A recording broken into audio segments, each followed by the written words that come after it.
Jurnalis Kompas TV Alfian Rahman sudah bersiap dengan laporan lengkapnya di Kejaksaan Tinggi Jawa Timur. Selamat siang Alfian. Alfian, Kajati bilang ada potensi tersangka baru. Siapa dan bagaimana profilnya?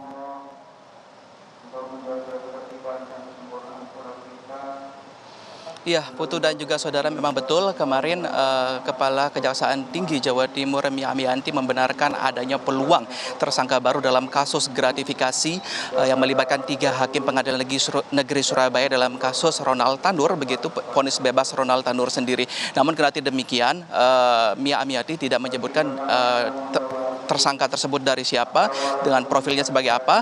Namun pihak Kejati sudah menyimpan baik-baik profil dari tersangka tersebut dan akan ditindaklanjuti oleh Kejagung. Sementara itu pernyataan Mia, Ketua Kejati Jatim ini juga diperkuat oleh Abdul Kohar, Direktur Penyidikan Jaksa Agung Muda Bidang Tindak Pidana Khusus atau Jampitsus Kejagung, yang menyatakan memang nantinya akan ada potensi tersangka tambahan yang diduga akan juga menyeret dari keluarga Ronald Tanur sendiri terkait sumber dari uang yang digunakan untuk gratifikasi yang jika ditotal sebesar 20 miliar rupiah ditemukan berada di 3 hakim pemutus atau pemvonis bebas dari Ronald Tanur pada Juli 2024 lalu. Ketiga hakim itu sendiri merupakan Herintu Adamanik sebagai ketua hakim, Mangapul dan juga Heru Hanindio sebagai anggota hakim. Dari proses OTT yang ditemukan tersebut ada beberapa miliar rupiah dan juga mata uang asing yang akhirnya dikumpulkan sebagai alat bukti gratifikasi yang nantinya akan masih dilakukan proses penyidikan lebih lanjut oleh penyidik Kejagung. Dan saat ini ketiga hakim tersebut masih ditahan di ruang isolasi khusus selama 14 hari dan ditahan di rutan Kejati Jawa Timur sendiri.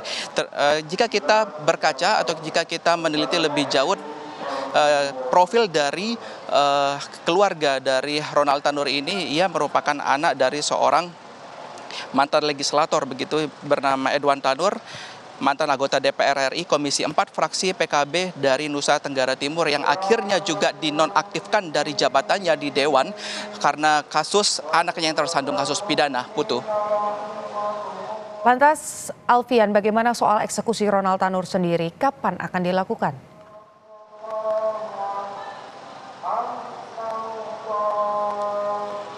Ya, Putu, terkait eksekusi atau penangkapan dari Ronald Tanur sendiri ini, pihak Kejati Jawa Timur masih menunggu salinan resmi dari vonis 5 tahun penjara yang dikeluarkan oleh Mahkamah Agung pada kemarin. Hingga saat ini sendiri memang Kejati Jawa Timur hanya baru menerima rilis terkait vonis tersebut, belum menerima salinan resmi atau salinan asli dari putusan tersebut. Nantinya jika salinan tersebut sudah diterima langsung oleh Kejati, maka nanti akan berkoordinasi dengan pihak Kejagung, penyidik Kejati dan juga pihak penyidik Kejagung untuk segera memproses atau menangkap di mana Ronald Tanur, dan memang hingga saat ini sendiri diakui oleh Kejati Jawa Timur yang telah berkoordinasi dengan pihak imigrasi bahwa memang Ronald Tanur sendiri masih berada di Indonesia. Kendati memang demikian, beberapa waktu lalu yang bersangkutan juga melaksanakan atau melakukan perjalanan ke luar negeri ke beberapa negara baik itu Singapura dan Thailand. Namun dari pihak imigrasi sendiri memastikan bahwa Ronald Tanur sudah kembali ke Indonesia,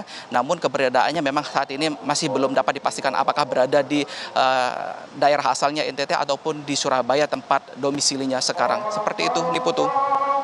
Terima kasih Alfian Rahman melaporkan langsung dari Kejaksaan Tinggi. Kita nantikan bagaimana jalannya proses penyelidikan yang telah dilakukan dan juga sedang berlangsung.